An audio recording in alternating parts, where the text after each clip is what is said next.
So hi everyone, it's me Percy again, and for today's video is we are going to have a haircut for our baby, and ganito po yung scenario kapag mag-haircut siya kasi um, una malikot po yung ganitong edad, and ang way namin is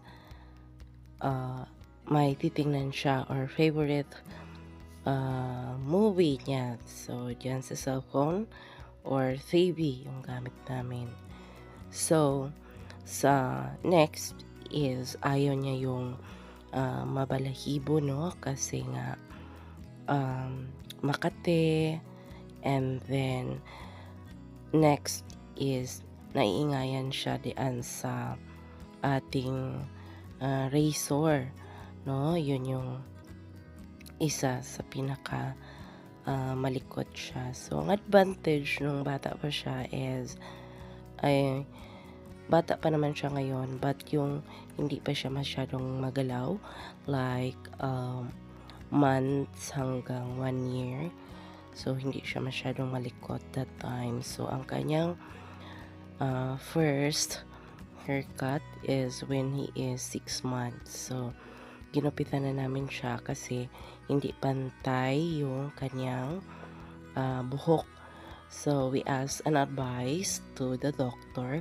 Anong sabi naman ng doctor is careful lang kasi nga, syempre, malambot pa yung kanilang skin or ulo, no? But since yung papa niya is barbero, so napagtiyagaan niya yung kalikutan ng kanyang anak. So, even though ganito kalikot yung kanyang customer, but natapos naman niya ng maganda yung effect ng gupit, no?